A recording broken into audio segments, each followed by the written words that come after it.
Hello students, welcome to the class. आज की class में आप सभी का स्वागत है। तो आज हम अपने डिग्री ऑफ कंपैरिजन का पार्ट 7 डिस्कस करेंगे। इससे पहले वाले पार्ट में हम कंपैरेटिव डिग्री को पढ़ रहे थे।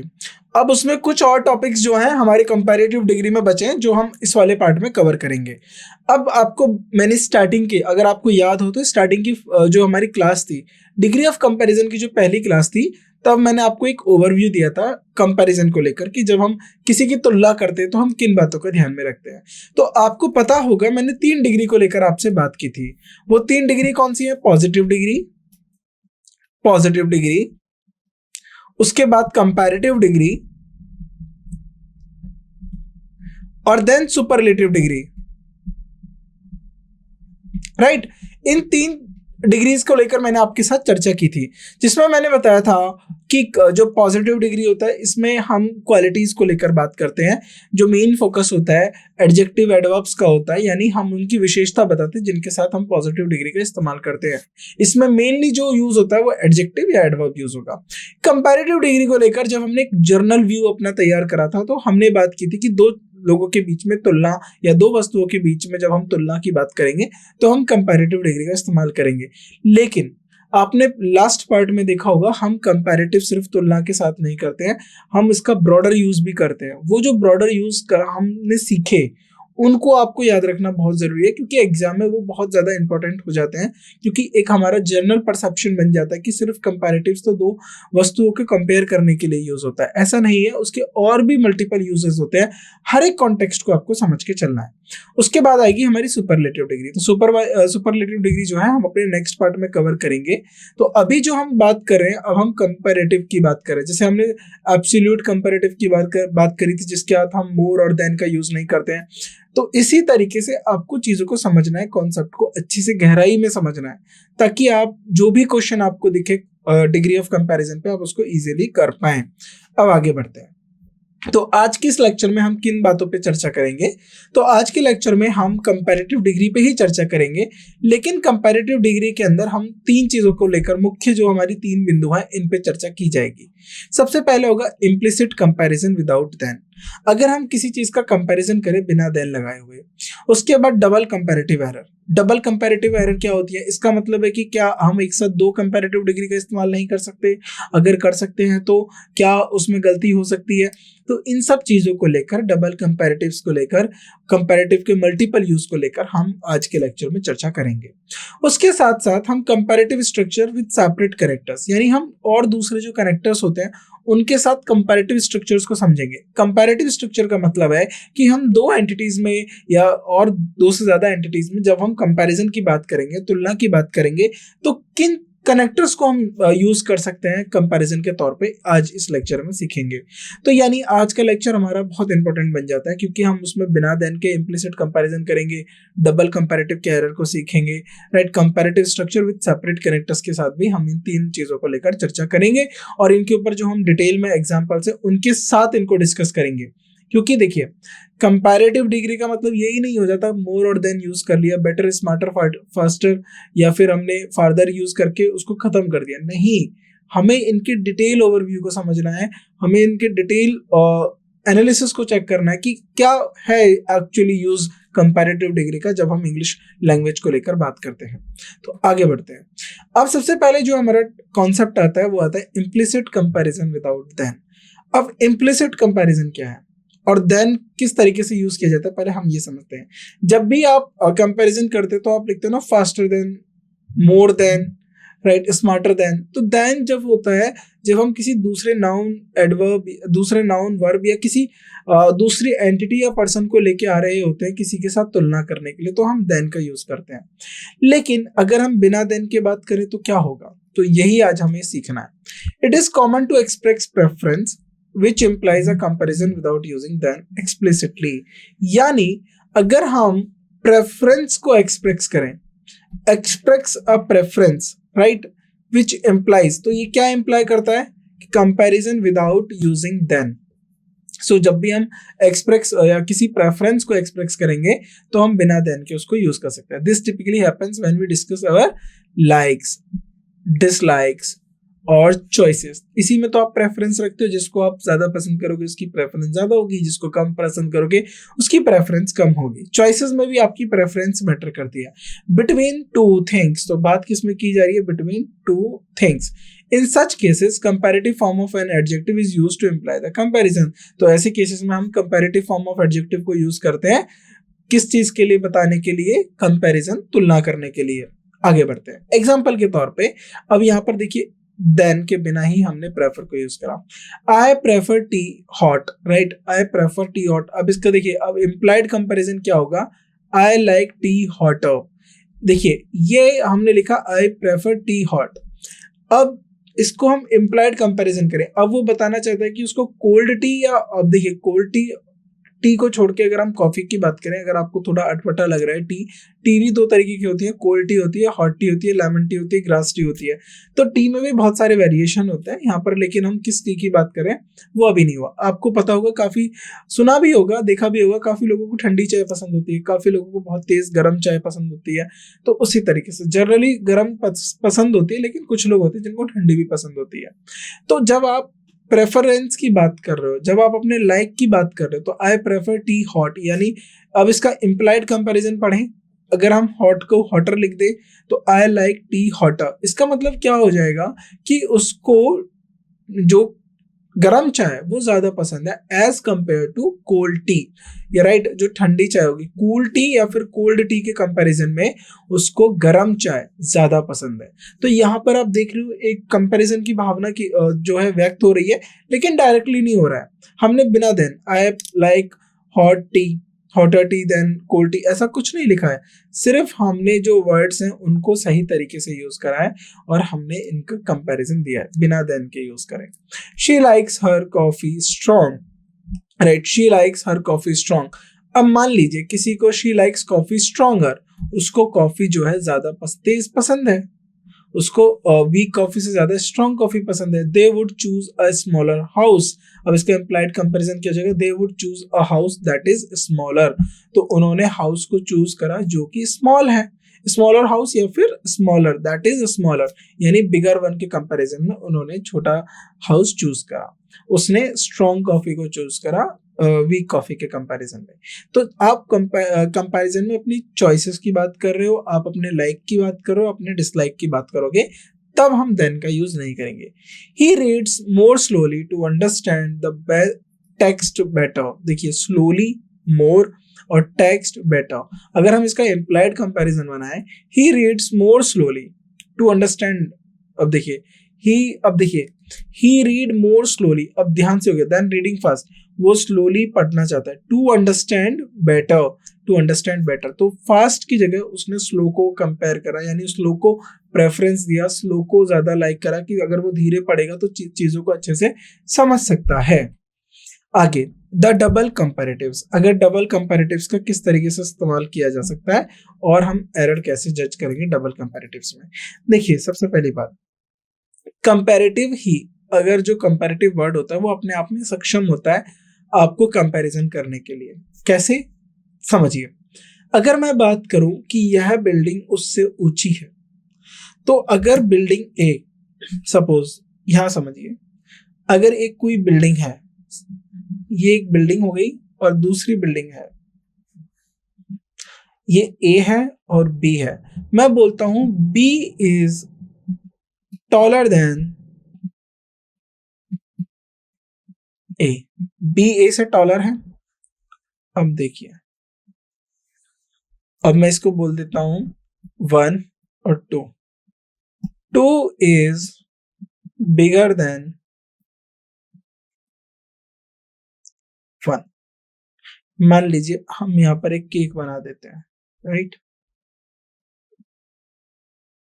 यहां पर आप कुछ और भी बना सकते हैं, चलो बिगर, टॉलर और एक स्टूडेंट लिख देते हैं, student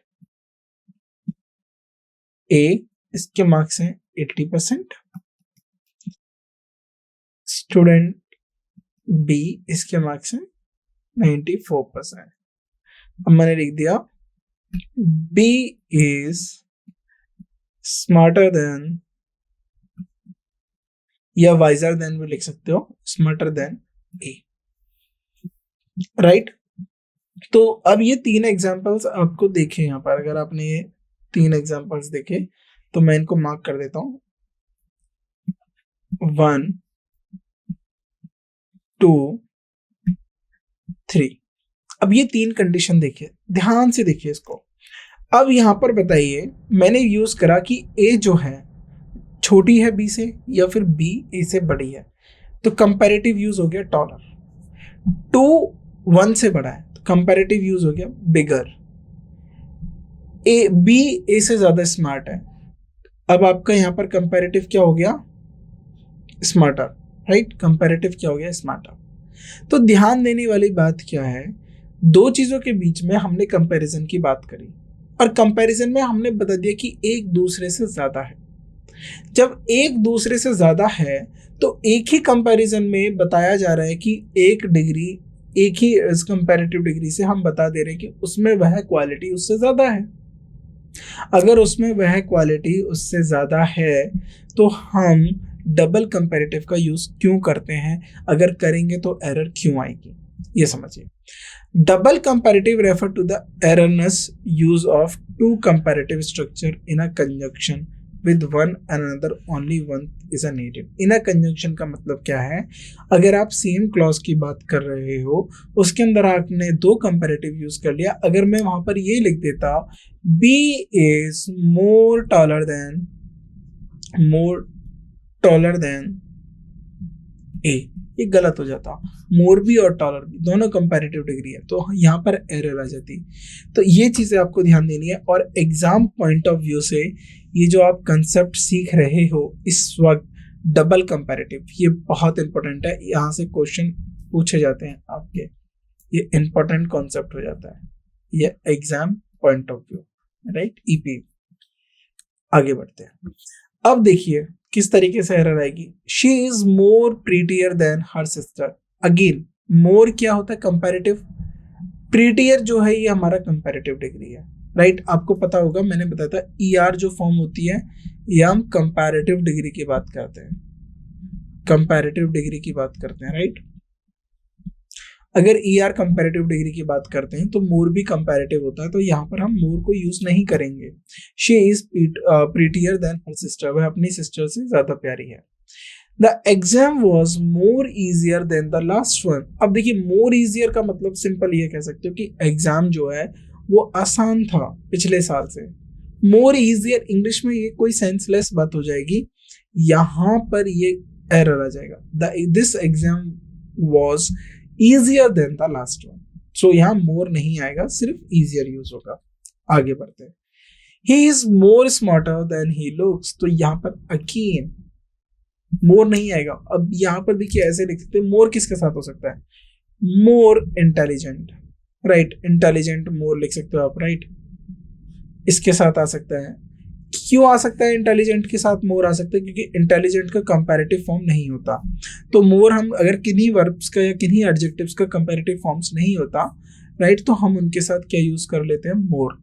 he is smarter than he looks, right, again this is good. तो यहाँ पर मोर नहीं आएगा, यहाँ स्मार्टर आ गया। The path become more narrower as we continued. Narrower का मतलब देखिए इस तरीके से कोई पाथ होगा, तो जैसे जैसे यहाँ पर देखिए बड़ा है, ब्रॉडर है, और आगे चलते गए ये नैरो होता गया और नैरो होता गया। तो ये पैरेलल लाइंस जो होती हैं वो कभी नैरो नहीं होती, लेकिन ये पैरेलल लाइंस नहीं होती हैं, राइट। तो इसीलिए यहाँ पर जो है पाथ जो है इस तरीके से क्लोज होता जा रहा है, नैरोअर होता जा रहा है। So the path become narrower अपने आप में कंपैरेटिव डिग्री है, तो मोर नहीं आएगा। The path become narrower as we continued, right. So ये याद रखना है कि कौन सी कंपैरेटिव डिग्री है, कौन सी कंपैरेटिव डिग्री नहीं है, कहां पर मोर का इस्तेमाल होगा, कहां पर मोर का इस्तेमाल नहीं होगा। There performance was more superior. अब देखिए ध्यान से, सुपीरियर और इंफीरियर, ये मैंने आपको बताया था एब्सोल्यूट कंपैरेटिव्स के अंदर। सुपीरियर हो गया, इंफीरियर हो गया, ये अपने आप में कंपैरेटिव होते हैं, इनका मीनिंग ही कंपैरेटिव होता है। तो इनके साथ एक तो देन यूज नहीं होता, राइट, और इनके साथ मोर यूज नहीं होता, राइट। और ये आपने कहाँ से यूज किया, हमने ये कहाँ से यूज करे थे, लैटिन से। जैसे जूनियर हो गया, सीनियर हो गया, राइट, इंफीरियर हो गया, एक्सटीरियर, ये तो नॉट एक्सटीरियर, इंफीरियर हो गया, जूनियर हो गया, सीनियर हो गया, सुपीरियर हो गया। तो ये हमारे जो वर्ड्स हैं ये कंपैरेटिव वर्ड्स हैं और ये हमारे लैटिन से हमने यूज करे थे और सबसे पहला टॉपिक हमने यही पढ़ा था। तो इनके साथ हम देन का इस्तेमाल नहीं करते और मोर का इस्तेमाल नहीं करेंगे क्योंकि ये अपने आप में कंपैरेटिव मीनिंग दे रहे हैं। अगर ये अपने आप में कंपैरेटिव मीनिंग दे रहे हैं तो इनके साथ मोर तो यूज होगा नहीं। Their performance was superior than ours, यानी उनकी परफॉर्मेंस हमारी से सुपीरियर थी, यानी हमारी परफॉर्मेंस से अच्छी थी। Their performance was superior, not more superior. More superior is wrong, right, गलत हो जाएगा, टू आवर्स।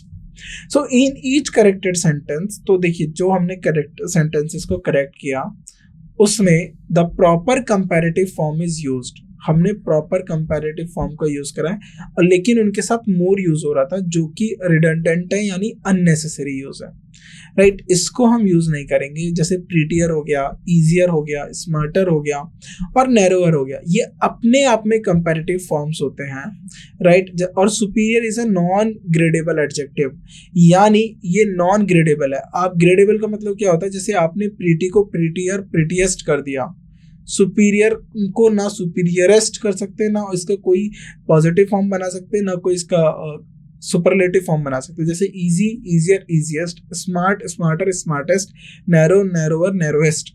तो इसका मतलब क्या है कि अगर आप ये देख रहे हो ये ग्रेडेबल है। ग्रेडेबल का मतलब क्या होता है, इनको स्केलिंग कर रहे हो आप। ग्रेडेबल मतलब पॉजिटिव में, कंपैरेटिव में और सुपरलेटिव में। लेकिन सुपीरियर, इंफीरियर, जूनियर और सीनियर, ये जो वर्ड है ये नॉन ग्रेडेबल है। ये एक्चुअल यूज में ही इनका जो ओरिजिनेशन है, जो ये वर्ड्स लाए गए थे लैटिन से, ये कंपैरेटिव के लिए ही रहे हैं। तो ऐसे वर्ड्स को हम ग्रेडेबल नहीं कर सकते। सो superior is a non gradable adjective that inherently denote comparison, यानी ये खुद से ही अपने आप में कंपैरिजन की भावना रखता है। तो इनके साथ मोर और मोस्ट का इस्तेमाल नहीं किया जाता, राइट, याद रखिएगा। आगे बढ़ते हैं। अब comparative structures with separate connectors. अगर हम कंपैरेटिव स्ट्रक्चर्स को पढ़े सेपरेट कनेक्टर्स, पहले इसका मतलब क्या है। अभी तक आपने देखा होगा कि जब हम दो वर्ड्स को सेपरेट करते हैं तो देन का यूज करते हैं, यानी जैसे शी इज मोर प्रीटियर। अब मोर प्रीटियर तो हो नहीं सकता, शी इज प्रीटियर देन। तो जब आप देन का यूज करते हो यानी देन को आप डिवीजन के तौर पे कर रहे हो दो वर्ड्स के बीच में जिनके बीच में आप कंपैरिजन कर रहे हो। क्या हम देन के सिवा किसी और वर्ड को यूज कर सकते हैं कंपैरिजन के फॉर्म में? अब हम इस कॉन्सेप्ट में सीखेंगे। When two comparative structures are used in a sentence, they are connected by different word, usually and और then। तो हमने बात करी कि जब दो कंपैरेटिव स्ट्रक्चर की हम बात करते हैं, टू कंपैरेटिव स्ट्रक्चर्स की हम बात करेंगे, तो उनको हम किन से कनेक्ट करते हैं? एंड और देन से। Each comparative structure requires its connector। तो हर एक कंपैरेटिव स्ट्रक्चर, देखिए बिना कनेक्टर के कोई भी कंपैरेटिव स्ट्रक्चर को आप जोड़ नहीं सकते हो। आपको बताना पड़ेगा कि आप ए की तुलना बी से कर रहे हो, तो ए की तुलना बी से कर रहे हो, इसके बीच में आपको ब्रिजिंग करनी पड़ेगी। ब्रिजिंग का मतलब है इनको जोड़ना पड़ेगा और जोड़ने के लिए कनेक्टर्स होते हैं। देखिए कनेक्टर्स में आप कंजंक्शन भी पढ़ते हो, प्रीपोजिशन भी पढ़ते हो, क्योंकि ये दोनों काम ही कनेक्टर्स का करते हैं। तो अगर मैं बात करूं एक सेंटेंस क्या होता है, पहले आप कनेक्टर्स को मैं आपको थोड़ा सा समझा देता हूँ। कनेक्टर्स को लेके थोड़ा आपको प्रॉब्लम होगा। अगर मैं बात करता हूँ एक सेंटेंस को लेके, राइट, आपसे पूछा जाए व्हाट इज सेंटेंस, तो सेंटेंस में आप कहोगे it is an arrangement of words which is the arrangement should be grammatically and logically correct. Grammatically सही होना चाहिए और लॉजिकल होना चाहिए, यानी लॉजिकली उसका लॉजिकल मीनिंग होना चाहिए, राइट। अगर आप ध्यान से देखें तो एक सेंटेंस के अंदर एक सब्जेक्ट होता है, एक वर्ब होता है, और इस अगर वर्ब हमारी ट्रांजिटिव है, मैं ये मान के चलता हूँ वर्ब मेरी ट्रांजिटिव है, और ट्रांजिटिव वर्ब के जो क्या होते हैं, ऑब्जेक्ट होते हैं, तो इसका एक हो गया ऑब्जेक्ट। इसके सिवा मैं सेंटेंस के लिए बस ये तीन एलिमेंट होना जरूरी है, और अगर ऑब्जेक्ट भी नहीं होता तो सब्जेक्ट और वर्ब से भी एक सेंटेंस बन सकता है जिसका एक लॉजिकली मीनिंग निकल जाए और ग्रामेटिकली करेक्ट हो जाए। लेकिन अब क्या बात हुई कि अब लैंग्वेज वालों को थोड़ी प्रॉब्लम हुई। उन्होंने बोला ऐसे तो जो हमारा सेंटेंस है ये काफी छोटा रहेगा और हर बात को बोलने के लिए हमें हर चीज को अलग अलग से बोलना पड़ेगा। तो फिर हमने क्या करा, हमने इसी सेंटेंस के अंदर, ये जो सेंटेंस है इसमें हमने एडिशन की बात करी, एडिशन की बात करी। अब एडिशन, क्या एडिशन करने की बात करी कि हम इसमें ग्रुप ऑफ वर्ड्स को यूज कर सकते हैं क्या? ग्रुप ऑफ वर्ड्स को हम ऐड कर सकते हैं जो कोई एक स्पेसिफिक मीनिंग कन्वे करे, स्पेसिफिक मीनिंग कन्वे करे, राइट। अब और क्या बात हुई, क्या हम इसमें कोई क्लॉज को ऐड कर सकते हैं, कोई दूसरी क्लॉज जो दो कॉन्टेक्स्ट को आपस में जोड़ दें, दो कॉन्टेक्स्ट को आपस में कनेक्ट करें? तो ग्रामेरियंस ने बोला बिल्कुल यस, ऐसा पॉसिबल है। अगर आप ग्रुप ऑफ वर्ड्स या फिर किसी वर्ड को कनेक्ट करना चाहते हो तो उसके लिए आपको प्रीपोजिशंस की जरूरत पड़ेगी, प्रीपोजिशंस की। अगर आप क्लॉज को जोड़ना चाहते हो on the basis of cord, अब देखिए क्लॉज को जोड़ने के लिए चाहे वो क्लॉज हमारी डिपेंडेंट हो इंडिपेंडेंट हो, हम सिर्फ एक क्लॉज को लेकर चल रहे हैं, तो बोला गया बिल्कुल यस, उसके लिए आपको कंजंक्शंस की जरूरत पड़ेगी।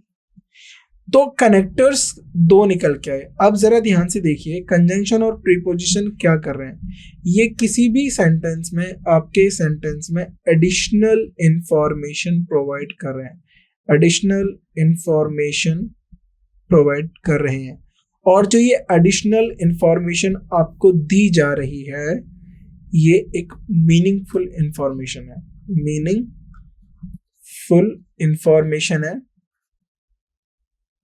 और इससे हो क्या रहा है, इससे जो सेंटेंस है, सेंटेंस जो है वो क्या है, क्लियर है, बिल्कुल स्पष्ट कि क्या कहना चाहता है, राइट। नो एम्बिगिटी यानी नो वीकनेस, कोई अनक्लियर नहीं है, बिल्कुल क्लियर मैसेज जा रहा है, राइट। इसमें हमने क्या जोड़ा, हमने इसमें कॉन्टेक्स्ट को जोड़ दिया कि किस बात को किस रूप में कहा जा रहा है। तो अब एक सेंटेंस जो निखर के आया उसको हम बोलेंगे एक अच्छा सेंटेंस, राइट। अब उसमें क्या हो जाएगा, और ये जो सेंटेंस निकल के आ रहा है ये होता है हमारा रिच इन फॉर्मेशन, इंफॉर्मेशन से भरा हुआ, राइट। इंफॉर्मेशन रहेगी इसमें, किस हर एक कॉन्टेक्स्ट के बारे में आपको जानकारी मिल जाएगी। तो कनेक्टर्स हो गया हमारे कंजंक्शन और प्रीपोजिशन। तो यहां से पूरी बात क्या निकल के आई कि हमारे कनेक्टर्स दो होते हैं, किसी भी सेंटेंस में लेके कनेक्टर्स दो होते हैं। कौन से? एक हो गया प्रीपोजिशन और एक हो गया हमारा कंजंक्शन। देखिए हम इनको सेपरेटली डील करेंगे, प्रीपोजिशन क्या होता है, कंजंक्शन क्या होता है, और मैं आपको एक और टॉपिक अलग से हम जो है डिस्कस करेंगे या पढ़ेंगे, वो है कनेक्टर्स। तो कनेक्टर्स में हम टाइप ऑफ कनेक्टर्स भी पढ़ेंगे, उसके अंदर हम प्रीपोजिशन और कंजंक्शन का कंबाइन यूज पढ़ेंगे।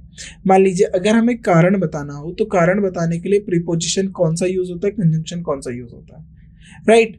हमें किसी का कॉज, हमें अब मान लीजिए रीजन देना हो, कारण बताना हो, या बहुत सारे जो और तरीके के हमारे यूज हो सकते हैं लैंग्वेज के अंदर कनेक्टर्स, तो हम दोनों में से यानी प्रीपोजिशन में से ऐसा कौन सा वर्ड होगा, राइट, कंजंक्शन में से अगर हम जैसे कॉन्ट्राडिक्टरी बात होती है कि एक बात का हम अपोजिट बात करते हैं, तो वो जो अपोजिट बात होता है या उस बात को करने के लिए कौन से प्रीपोजिशन यूज कर सकते हैं, कौन से कंजंक्शन यूज कर सकते हैं, ये भी हम चर्चा करेंगे। लेकिन फिलहाल हम बात कर रहे हैं कनेक्टर्स को लेकर, जो हमारे कंपैरेटिव स्ट्रक्चर्स में किस तरीके से यूज करा जाएगा। तो आप समझ गए होंगे कनेक्टर्स क्या होते हैं, कैसे काम करते हैं।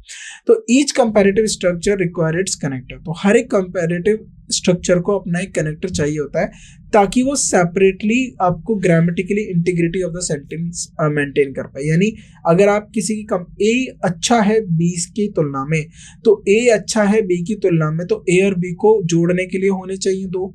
तो इन दोनों को जोड़ने के लिए जो होगा वही तो हमारा कनेक्टर का काम करेगा। तो वही हम जो है आज इसमें चर्चा करेंगे। जैसे she is taller than her sister and more athletic. अब देखिए more athletic than her brother. The test is harder than the practice exam but easier. देखिए अब देखिए she is taller than her sister, एक बात तो यहाँ पर खत्म हो गई। अब उसके साथ मैंने एक एडिशनल क्लॉज जोड़ दिया एडिशनल क्लॉज क्या जोड़ दिया, she is more athletic than her brother. तो एंड के बाद आपको दोबारा शी इज लिखना नहीं पड़ा, आपने सीधा एंड के बाद क्या यूज करा, कंपैरेटिव डिग्री, और उसके बाद than her brother. The test is harder than the practice, तो प्रैक्टिस एग्जाम से ज्यादा था हार्ड, बट इजी था फाइनल से, बट इजियर देन फाइनल। तो एक साथ आपने दो बात, वह अपने भाई से लंबी है एंड एथलेटिक्स में भी ज्यादा अच्छी है, तो दो चीजों को आपने एक साथ जोड़ दिया। टेस्ट प्रैक्टिस एग्जाम से ज्यादा हार्ड था, मतलब मुश्किल था, बट फाइनल एग्जाम से इजी था। तो यानी आपने कंपैरिजन करा टेस्ट का प्रैक्टिस के साथ भी और फाइनल एग्जाम के साथ भी। आपने जो यहाँ पर मान लीजिए सीता का टेस्ट करा अपनी बहन के साथ भी, बहन की हाइट के साथ भी, हर सिस्टर की बात हो रही है ना, और अपने उसके भाई के साथ भी। ये आप एक सेंटेंस में देखिए, जैसे सीता और गीता हो गया और इनका जो भाई हो गया वो हो गया राहुल। तो सीता को बताया गीता से हाइट में बड़ी है, यानी ऊंची है, लंबी है, और राहुल से एथलेटिक में अच्छी है। वहीं जो टेस्ट है वो प्रैक्टिस से तो टफ था लेकिन फाइनल एग्जाम से इजी था, right. The book was more engaging, अब बुक की तुलना करी गई है किसी मूवी से। The book was more engaging then movie, तो मूवी से ज्यादा इंगेजिंग थी, but shorter than the original novel, पर नोवेल से छोटी थी।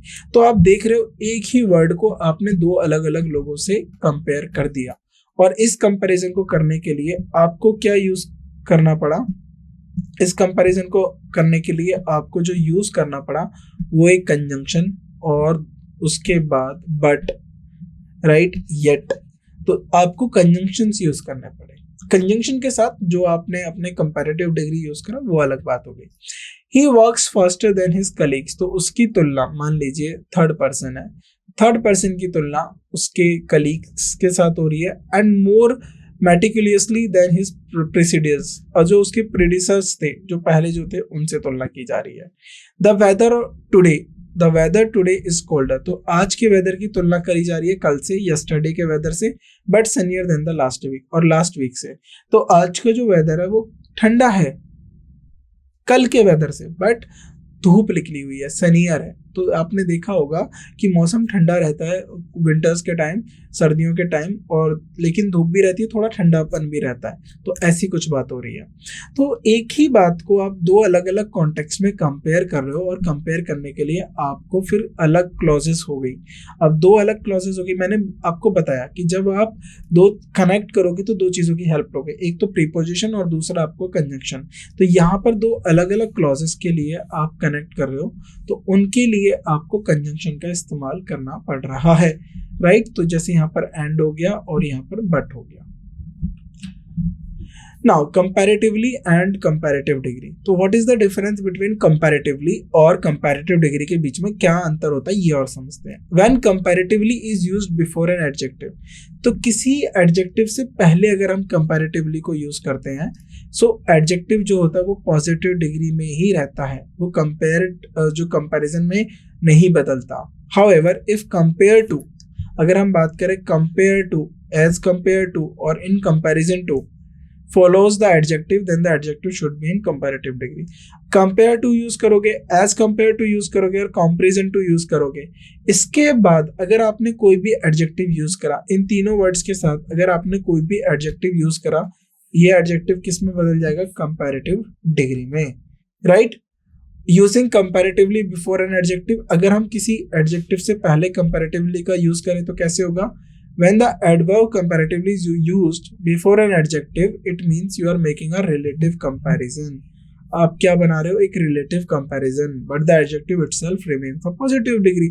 एक relative comparison बताया, लेकिन जो adjective है वो अपने आप में positive degree रहा, यानी वो किसी की quality को बता रहा है। It indicates that something is being measured against the implicit standard or average. जैसे example के तौर पर समझते हैं, the climate here is comparatively mild. तो आपने देखिए बताया कि जो क्लाइमेट है वो नॉर्मल है, माइल्ड है, पर कंपैरिजन के तौर पे बताया, right. So mild is in positive degree, mild जो है हमारा पॉजिटिव डिग्री है। You are saying it's mild related to an average और एक्सपेक्टेड स्टैंडर्ड, यानी जो एक एवरेज और स्टैंडर्ड जो रहा होगा क्लाइमेट का उससे माइल्ड है, उससे कम है। तो आपने कंपैरिजन बताया, लेकिन ये रहा किसमें, पॉजिटिव डिग्री में। अब आगे, using an adjective in the comparative degree after phrase like compare to, as compare to और कंपैरिजन टू। जब भी आप कंपैरेटिवली के बाद यूज करेंगे ना तो तब एक अलग हो जाएगा, लेकिन जब आप कंपैरेटिव डिग्री को compare to, as compare to और इन कंपैरिजन टू में यूज करेंगे तो उसमें क्या फर्क पड़ेगा, जरा ध्यान से देखिए। When use these phrases they setup, तो ये कि कंपैरिजन की भावना देंगे, कंपैरेटिव डिग्री यूज कर देंगे। अगर इनके साथ आपने एडजेक्टिव यूज करा तो ये कंपैरेटिव डिग्री में बदल जाएंगे, राइट। तो ये किस में बदल जाएंगे, कंपैरेटिव डिग्री में, और ये इंडिकेट करेंगे एक चीज दूसरे से कैसे अलग है, कितनी ज्यादा है, कितनी कम है। एग्जाम्पल के तौर पे, the climate here is milder compare to the mountain regions. तो जो माउंटेन रीजन्स का क्लाइमेट के साथ कंपैरिजन करा जा रहा है, तो जो यहाँ का क्लाइमेट है वो माइल्डर है, वो थोड़ा कम है as compare to mountain region. तो milder is the comparative degree, और हम इसका क्या यूज करें, कंपैरिजन यूज कर रहे हैं किसका, the climate of the another place, किसी और जगह के क्लाइमेट के साथ, राइट। सो यहाँ पर हमने काफी अच्छे कॉन्टेक्ट सीखा, जो हमारे कॉन्सेप्ट है उनको सीखा। आप इनकी प्रैक्टिस करिए, और जितना ज़्यादा प्रैक्टिस करेंगे उतना ज़्यादा अच्छा आपको इसके बारे में नॉलेज मिलेगी, और आप कंपैरिजन का उतना अच्छा यूज सीख पाएंगे। देखिए, कंपैरिजन में कोई ज़्यादा प्रॉब्लम नहीं आएगी आपको, इजी होता है कंपैरिजन जो है सीखना।